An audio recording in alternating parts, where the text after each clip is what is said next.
இன்றைய வேளாண் தொழில்நுட்ப பகுதியில் உயிரியல் முறையில் பயிர் நோய் கட்டுப்பாடு ட்ரைகோடெர்மா அஸ்பெரல்லம் குறித்து மதுரை மாவட்டம் வேளாண்மை கல்லூரி மற்றும் ஆராய்ச்சி நிலையம் பயிர் நோயியல் துறையின் பேராசிரியர் மற்றும் தலைவர் முனைவர் ஐ. ஏசுராஜா அவர்கள் தரும் தகவல்கள்.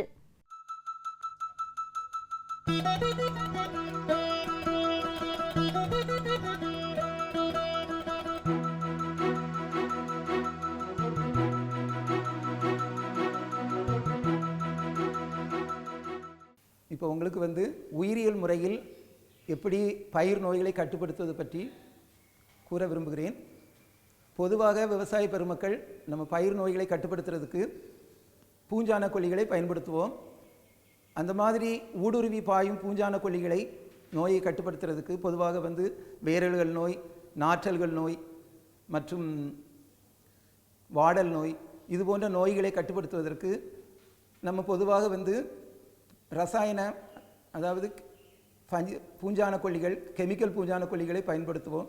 அப்படி பயன்படுத்தும் போது இந்த நோய் கிருமி என்ன ஆகுதுன்னா திரும்ப திரும்ப நம்ம ஃபார் எக்ஸாம்பிள் ஒரு நேரம் அப்ளை பண்ணோம்னா இப்போ கார்பன் டெஸ்டிங்கிற ஊடுருவி பாயும் பூஞ்சான கொல்லியை கட்டுப்படுத்துறதுக்கு மண்ணில் நம்ம ஊற்றுவோம். அப்படி ஊற்றும் போது என்ன ஆகுதுன்னா உடனே அந்த நோய் கிருமி உதாரணமாக ஃபிசேரியம், அதாவது ஃபிசேரியங்கிற ஒரு வாடல் நோய் பொதுவாக வாழை மற்ற கிராப் பயிர்களில் வாடல் நோய் உட்டுப்படுத்தும்.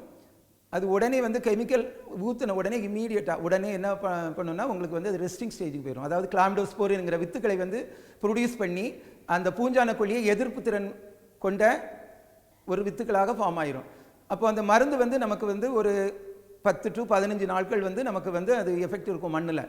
திரும்பி ரெண்டாவது டோஸ் திரும்பி நம்ம அப்ளை பண்ணணும். அப்படி ஒரு 3 times, அதாவது 3 நேரம் நம்ம கெமிக்கல் பூஞ்சான கொல்லியை உபயோகப்படுத்தினால் இந்த நோய் கிருமியானது புதிய வகை ரகம், அதாவது பூஞ்சான கொல்லியை எதிர்த்து வளரக்கூடிய ஒரு ரகம் உருவெடுத்துடும். அப்படி உருவெடுக்கும் போது திரும்ப நம்ம கெமிக்கல் பூஞ்சான கொல்லியை யூஸ் பண்ணும்போது என்ன ஆகிறதுனா நம்ம நோயை கட்டுப்படுத்துறது கஷ்டம். இதெல்லாம் நம்ம அப்படி ஊற்றுறதுனால நம்ம மண்ணில் உள்ள நன்மை செய்யும், அதாவது செடிகளுக்கு நன்மை செய்யும் நிறைய பாக்டீரியா, ஃபங்கை அதே மாதிரி உள்ள ஆர்கானிசம் நம்ம நம்ம வேரை சுற்றி இருக்குது. அதெல்லாம் நமக்கு டோட்டலாக வெளியேறிடும். அதனால அந்த மண் நமக்கு டாக்ஸிக் சாயில்னு சொல்லுவோம், அதாவது விஷ மண்ணாக மாறிடும். இதெல்லாம் நம்ம அவாய்ட் பண்ணுறதுக்காக தான் தமிழ்நாடு வேளாண்மை பல்கலைக்கழகம் உங்களுக்கு ட்ரைகோடெர்மா அஸ்பெரல்லம் என்கிற ஒரு நன்மை செய்யும் பூஞ்சானத்தை அறிமுகப்படுத்தி இருக்கிறோம். இந்த பூஞ்சானம் நம்ம அப்ளை பண்ணும்போது மண்ணில் இடும்போது என்ன ஆகுதுன்னா உடனே அந்த வேரை சுற்றி இந்த பூஞ்சானம் ரொம்ப ஃபாஸ்ட்டாக அந்த வேரை சுற்றி கவர் பண்ணிடுது. அந்த பேத்தோஜன் நமக்கு இருந்தாலும் இதை வேரை கவர் பண்ணுறதுனால நமக்கு அதுக்கப்புறம் அந்த பேத்தோஜன் வளர்ந்து வேரை தொடும்போது திடீர்னு உடனே ஆன்டிபயோட்டிக்ஸ், அதாவது ஆன்டிபயோட்டிக்ஸ் ட்ரைகோடெர்மின், வெரிடின், வெரிடியால் போன்ற ஆன்டிபயோட்டிக்ஸ் ப்ரொடியூஸ் பண்ணி நம்ம பயிர் நோயிலிருந்து நமக்கு அந்த வேரை பாதுகாக்கிறதுனால நமக்கு பெர்மனெண்ட்டாக கண்ட்ரோல் கிடைக்கும். இதை பற்றி நான் உங்களுக்கு கொஞ்சம் விரிவாக சொல்ல விரும்புகிறேன். இது எப்படி தயாரிக்கலாம் அப்படின்னா பொதுவாக நம்ம இந்த ட்ரைகோடெர்மா அஸ்பெரல்லங்கிறத நம்ம மொலாசஸ் ஈஸ்ட் மீடியம், அப்படி அதாவது ஊடகம், அதாவது மொலாசஸ்னால் உங்களுக்கு கரும்பு ஆலைகள் கிடைக்கும் கழிவு, அதாவது வெள்ளப்பாகுன்னு சொல்லுவாங்க, அது ஒரு 30 கிராம், ஈஸ்ட் ஒரு 5 கிராம் 1 லிட்டர் தண்ணியில் கரைச்சி நம்ம அந்த மீடியத்தை அந்த ஊடகத்தை நம்ம ஆட்டோக்ளை பண்ணணும், அதாவது கிருமி நீக்கம் பண்ணணும். கிருமி நீக்கம் பண்ணுறதுக்கு 15 பவுண்ட்ஸ் ப்ரெஷரில் அந்த அழுத்தத்தில் ஒரு 15 நிமிஷம் நம்ம இது பண்ணுனா அதில் உள்ள தொற்றுகள் எல்லாம் இதாகிடும். அதுக்கப்புறம் நம்ம அதில் நம்ம ட்ரைகோடெர்மா அஸ்பெரல்லங்கிற பூஞ்சானத்தை நம்ம இனாக்குலேட் பண்ணணும். அப்படி இனாக்குலேட் பண்ணும்போது திரும்ப நம்ம அதை நம்ம எடுத்துக்கணும்.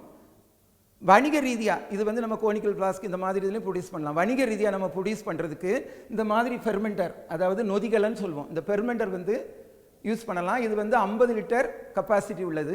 இதுக்கு நம்ம 50 லிட்டர் இதே லிக்விட் மீடியம், அதாவது molasses 30 gram 30 gram 5 gram yeast 1 litre தண்ணியில் கரைச்சி நம்ம அந்த மீடியத்தை ப்ரிப்பேர் பண்ணிவிட்டு அதுக்கப்புறம் இந்த ஃபெர்மெண்டருங்கிற இன்ஸ்ட்ருமெண்ட்டில் நம்ம கிருமி நீக்கம் பண்ணணும்.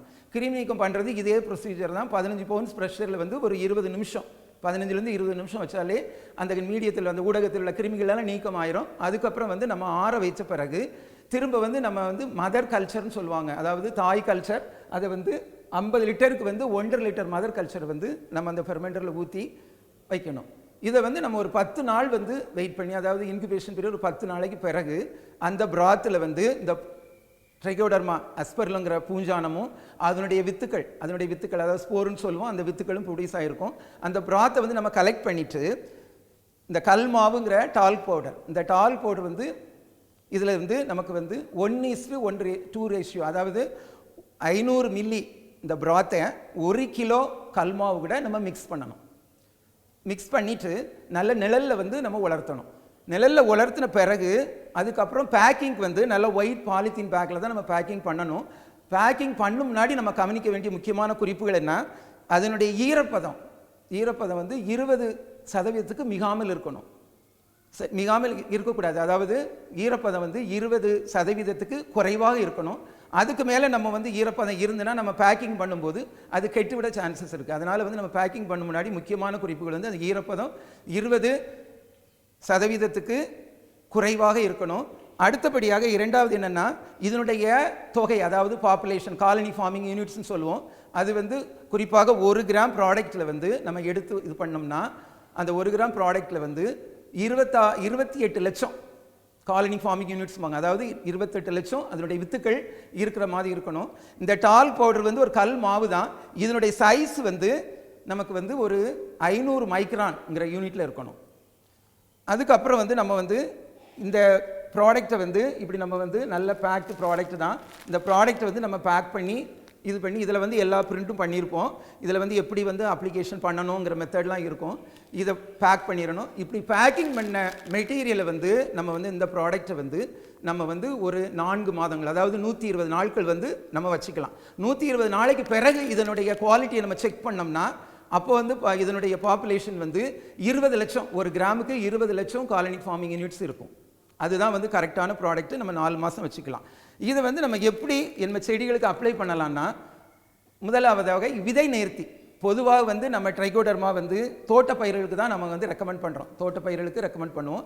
மண்ணில் வளரக்கூடிய பூஞ்சானங்கள், குறிப்பாக வந்து ஃபிசேரியம், ஸ்கிலிரோஷியம், அதுக்கப்புறம் ரைசக்டோனியா, தென் பித்தியம், அதாவது நாற்றல்கள் நோய்ங்கிற பித்தியம், இந்த நோய்களுக்கு இது பண்ணுவோம். இந்த நோய் கிருமிகள்லாம் மண்ணில் வந்து நமக்கு வந்து பெர்மனண்ட்டாகவே, அதாவது நிரந்தரமாகவே நம்ம மண்ணில் இருக்கும். அப்போ நம்ம வந்து முதல்ல வந்து நம்ம வந்து மண்ணில் வந்து விதைகளை தான் நம்ம வந்து கொண்டு போகிறோம். விதைகள் போகும் முன்னாடி, இந்த விதை முளைக்கும் முன்னாடி அந்த பூஞ்சானை, இப்போ குறிப்பாக வந்து பித்தியங்கிற பூஞ்சானை இருக்குது. அது இந்த இதில் வந்து காய்கறி பயிர்களில் வந்து நமக்கு வந்து நாற்றல்கள் நோயை உண்டு பண்ணும். நாற்றல்கள் நோய் நம்ம விதை வந்து நம்ம நர்சரியில், அதாவது நர்சரியில் போடும்போதே இந்த விதை முளைக்கும் முன்னாடியே அந்த ஆர்கானிசம் வந்து, அந்த பித்தியங்கிற ஆர்கானிசம் வந்து உடனே வளர்ந்து இந்த விதையை அழுக செஞ்சிடும். அதுக்கப்புறம் வந்து விதை முளைத்தால் கூட, முளைத்த பிறகு அந்த ஆர்கானிசம் வந்து, அதாவது காலராட் சிம்டமோ அப்படி வந்து சீட்லிங்ஸை டோட்டலாக வந்து சீட்லிங்ஸ் வந்து அந்த நாற்றுகள் வந்து சாகிறதுக்கு சான்சஸ் இருக்குது. அதனால் நம்ம முதல்ல வந்து விதை நேர்த்தி அப்படி பண்ணிட்டோம்னா இதில் வந்து நமக்கு 4 கிராம் இந்த மருந்து, அதாவது இது வந்து இது வந்து பூஞ்சான கொல்லின்னு சொல்லக்கூடாது, இது பயோ கண்ட்ரோல் ஏஜென்ட்ஸு. இதை வந்து 4 கிராம் மருந்தை வந்து நம்ம 1 கிலோ விதைக்கு வந்து விதை நேர்த்தி பண்ணி நம்ம போட்டோம்னா இந்த ஆர்கானிசம் வந்து இதில் பரவிடும். அப்போ வந்து நம்ம வந்து நோய் கிருமிகள் வந்து மண்ணில் இருந்தால் கூட அதை வந்து நமக்கு அட்டாக் பண்ணாது. அப்படி அட்டாக் பண்ண மாதிரி என்ன ஆகும்னா, விதை முளைக்குது இல்லையா, வேரில் வந்து உடனே வந்து இந்த ஆர்கானிசம் வந்து நம்ம சொல்கிற ட்ரைகோடர்மா அஸ்பெர்லுங்கிற பூஞ்சானை வந்து வேறு வந்து உடனடியாக பேத்தோஜன் வந்து, அதாவது நோய் கிருமி அட்டாக் பண்ண முன்னாடி இந்த விதையை சுற்றி பரவிடும். சுற்றி பரவும் போது விதைக்கிற நோய் கிருமி வந்து மண்ணில் இருந்தால் கூட இது வந்து பரவும் முன்னாடி இதை வந்து பாதுகாக்கிறதுனால அதுக்கு வந்து ஸ்பேஸே இல்லை, இடமே இல்லை அட்டாக் பண்ணுறது. அப்படி அட்டாக் பண்ணி பக்கத்தில் வந்து அட்டாக் பண்ண வந்தாலும் இது வந்து நம்ம ஆன்டிபயோட்டிக்ஸை, ட்ரைகோடர்மின், விரிடியால் போன்ற ஆன்டிபயோட்டிக்ஸை ப்ரொடியூஸ் பண்ணனால இது பக்கத்திலே வர முடியாது. அதுக்கப்புறம் நம்ம சப்ளிமெண்ட்டாக என்ன பண்ணுவோம்னா, இது வேர்களெல்லாம் விட்டு நாற்றுகள் வளருது. அதுக்கப்புறம் நம்ம மெயின் ஃபீல்டில் வந்து நம்ம நட போகிற மெயின் ஃபீல்டுக்கு வந்து நம்ம வந்து மண்ணில் வந்து நம்ம அப்ளை பண்ணணும். அதுக்கு வந்து 1 ஹெக்டேருக்கு வந்து 2.5 கிலோ இந்த ப்ராடக்ட் வந்து இந்த ட்ரைகோடர்மா அஸ்பெர்லுங்கிற ப்ராடக்டை 2.5 கிலோ இதை வந்து நல்ல மக்கிய தொழு வரும். எப்படின்னா ஒரு புட்டு மாவு பதத்துக்கு தண்ணி இல்லாமையும், அதாவது நல்ல மைல்டான மாய்ச்சரோட நல்ல மக்கிய தொழுவரத்தில் நம்ம மிக்ஸ் பண்ணணும். மிக்ஸ் பண்ணி நம்ம தோட்டத்திலே வந்து ஒரு ஷேடில், அதாவது நிழல் இருக்கிற மாமரத்து நிழலோ தென்னை மரத்து நிழலில் வந்து நம்ம வெறும் தரையில் தான், அதுக்காக வந்து பில்டிங்லலாம் வைக்கக்கூடாது, வெளியிதில் வந்து நம்ம வச்சு இதை மிக்ஸ் பண்ணணும். 2.5 கிலோ ட்ரைகோடர்மா அஸ்பெர்லுங்கிற இந்த கல்மாவு ப்ராடக்டை வந்து நம்ம வந்து 50 கிலோ மக்கிய தொழுவரத்தில் வந்து மிக்ஸ் பண்ணி அப்படியே ஒரு 10 அதாவது 10ல் இருந்து ஒரு 15 நாட்கள் வரை நம்ம அப்படியே வந்து ஒரு குவியலாக வச்சுருக்கணும். அப்படி குவியலாக வச்சுருக்கும் போது என்ன ஆகும்னா, பொதுவாக வந்து இந்த நன்மை தரும் ட்ரைகோடர்மா அஸ்பெரல்லம் வந்து பொதுவாக வந்து எங்கெங்கெல்லாம் ஆர்கானிக், அதாவது இயற்கை விவசாயத்தில் தான் இது ஒரு முக்கியமான எக்ஸாம்பிள், எங்கெங்கெல்லாம் ஆர்கானிக் இருக்கோ அப்போ அந்த தொழு உரத்தில் வந்து இது குயிக்காக வந்து ஃபாஸ்ட்டாக மல்டிப்ளை ஆகும், பெருகிடும். அப்புறம் வந்து நீங்கள் 10 நாளைக்கு பிறகு அந்த தொழுவரம் இருக்கு இல்லையா, அந்த தொழுவரத்தில் வந்து நீங்கள் அதனுடைய கவுண்ட், அதாவது பாப்புலேஷனை செக் பண்ணுனா நம்ம இந்த ப்ராடக்டில் என்ன பாப்புலேஷன் இருக்கோ அதே பாப்புலேஷன், அதாவது 28 லட்சம் ஒரு கிராமுக்கு இருக்கும், அதே மாதிரி 10 to 15 நாட்களில் திரும்ப இது பண்ணால் அப்படி பெருகிறோம். இந்த பெருகின பிறகு நமக்கு வந்து இந்த 2.5 கிலோ வந்து 50 கிலோ பெருகின பிறகு நம்ம வந்து ஒவ்வொரு செடிகளுக்கும், இப்போ பொதுவாக வந்து பருத்தின்னு வைங்களேன், பருத்தியில் வந்து அந்த செடி பக்கத்தில் விடலாம். இதே இது வாழையாக இருந்தால் வாழை கிராப்பில் வந்து வேறு பக்கத்தில் வந்து நம்ம போட்டு அது கூட வந்து நம்ம அப்ளை பண்ணும்போது அதிகப்படியாக நமக்கு தொழு உரம் இருந்துன்னா அது கூட மிக்ஸ் பண்ணி வைக்கலாம். வைக்கும்போது ஒரு ஹெக்டேருக்கு கரெக்டாக 2.5 கிலோ வச்சுட்டோன்னு வைங்க, இது உடனே வந்து மெயின் ஃபீல்டில் உள்ள வேர்கள் எல்லாம் சுற்றி பரவிடும். பரவும் போது நமக்கு வந்து இதாகாது. ஆனால் என்ன ஒரு கண்டிஷன் என்னென்னா, இது வச்ச பிறகு நம்ம கெமிக்கலோ ஏதோ வந்து ஊற்றக்கூடாது.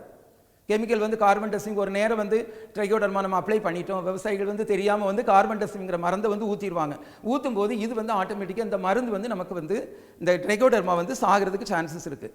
அந்த மாதிரியான இது வந்து ட்ரைகோடர்மா வந்து நம்ம ஆர்கானிக், அதாவது இயற்கை விவசாயத்தில் ரசாயன கொல்லிகளே உபயோகப்படுத்தாமல் இந்த ட்ரைகோடர்மா இது பண்ணுனா அது ஃபாஸ்ட்டாக மல்டிப்ளை பண்ணி நம்ம மண்ணில் வந்து பெர்மனெண்ட்டாகவே நிற்கும். திரும்ப வந்து நமக்கு ஒரு ஒன் மோர் அடிஷன் வேணும்னா ஒரு 30 நாளைக்கு பிறகு திரும்ப இதே மாதிரி ஒரு 2வது டோஸாக வந்து நம்ம அப்ளை பண்ணிட்டோம்னா அந்த கிராப்பில் வந்து நமக்கு அந்த வேறு பகுதியில் சுற்றி வரைக்கும் பெர்மனெண்ட்டாகவே இருக்கும். நமக்கு நோய் கண்ட்ரோல் வந்து பெர்மனெண்ட்டாக இருக்கும். இது முக்கியமான இதனுடைய அட்வான்டேஜ் என்னென்னா, நமக்கு வந்து இது ஒரு ஈகோ ஃப்ரெண்ட்லி, அதாவது என்விரான்மெண்ட்டுக்கு இயற்கையில் வந்து எந்த ஒரு பிரச்சனையும் இல்லை. இயற்கையான நுண்ணுயிர்கள் நிறைய நம்ம செடிகளுக்கு வந்து ஃப்ரெண்ட்ஸ் இருக்காங்க, நண்பர்கள் இருக்காங்க. அந்த செடிகளுக்கு வந்து இது வந்து நமக்கு வந்து நன்மை பயக்கிறதுனால எல்லா வந்து ஆக்டிவிட்டியும் நம்ம இருக்கும். அதே நேரத்தில் வந்து இப்போ பஞ்சைடு பூஞ்சான கொல்லிகள்லாம் வந்து நம்ம திரும்ப அப்ளை பண்ணணும். இது வந்து நம்ம திரும்ப அப்ளை பண்ண வேண்டியதில்லை, ஏன்னா இது ஒரு உயிருள்ள நன்மை தரும் ஒரு பூஞ்சானம். அப்போ அந்த பூஞ்சானம் வந்து நம்ம மண்ணில் வந்து நல்லா பரவி நமக்கு வந்து செடிகளுக்கு வந்து அதனுடைய பீரியட் ஃபுல்லாக, அதனுடைய கிராப் பீரியட் ஃபுல்லாக நமக்கு பரவி நிற்கும். இதே நேரத்தில் வந்து நம்ம அந்த மண்ணில் வந்து நெக்ஸ்ட் சீசனில் கிராப் வச்சா கூட அந்த மண்ணில் வந்து நம்ம வந்து எடுத்து பார்த்தீங்கன்னா, நம்ம ஐசோலேட் பண்ணி லேபில் வந்து இது பண்ணிங்கன்னா இதே ட்ரைகோடர்மா அஸ்பெரல்லம் வந்து நமக்கு கிடைக்கும். அப்போ முன்னாடி காலத்தில் முன்னோர்கள்லாம் நம்ம விவசாயம் பண்ணியிருக்காங்க, அவங்கெல்லாம் வந்து இந்த ரசாயன கொல்லிகள் இதெல்லாம் நம்ம உபயோகப்படுத்தாமல் தான் பண்ணியிருக்காங்க. பசுமை புரட்சி காலத்துக்கு பிறகு தான் வந்து இந்த ரசாயன கொல்லிகள், கெமிக்கல் ஃபெர்டிலைசர்ஸ் எல்லாம் நம்ம யூஸ் பண்ணுறோம். அப்போ வந்து விவசாயிகள் வந்து முக்கியமாக வந்து சாணம், அதாவது தொழு உரம் தான் போட்டிருக்காங்க. இந்த தொழு உரம் தான் இதுக்கு வந்து நல்ல ஒரு ஃபுட்டு. அதாவது இந்த ட்ரைகோடர்மா என்ன வந்து நிறைய பாக்டீரியாவும் இருக்குது, நம்ம நன்மை பயக்கும் பாக்டீரியா எல்லாத்துக்குமே வந்து எங்கெங்கெல்லாம் வந்து தொழு உரம் அதிகமாக இருக்குதோ அங்கே வந்து இந்த இது வந்து நல்ல மல்டிப்ளை ஆகி செடிகளுக்கு ரூட்டை சுற்றி நமக்கு வந்து ஒரு நல்ல ஒரு ப்ரொடெக்ஷன் சொல்லுவோம், அதாவது ஒரு பாதுகாப்பு, பெர்மனண்டான பாதுகாப்பு தருகிறது. இந்த ப்ராடக்ட் வந்து எங்கள் தமிழ்நாடு வேளாண்மை பல்கலைக்கழகத்தில் அதாவது எங்கள் பயிர் நோயில் துறையில் நாங்கள் உற்பத்தி பண்ணுறோம். இது வந்து மதுரை வேளாண்மை கல்லூரியை உற்பத்தி பண்ணிக்கிறோம். இந்த ப்ராடக்டினுடைய விலை வந்து 168 ரூபா, அதாவது 150 ரூபா வந்து அதனுடைய விலை. ஜிஎஸ்டி வந்து நமக்கு வந்து ஜிஎஸ்டி வந்து 6 அதாவது 12% வந்து ஜிஎஸ்டி இதுக்கு பிடிக்கிறோம்.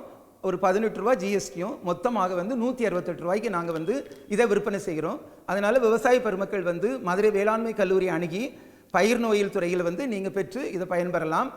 மேலும் விவரங்கள் பெற முனைவர் ஐ. ஏசுராஜா அவர்களை 0987410058 என்ற கைபேசி எண்ணில் தொடர்பு கொள்ளலாம்.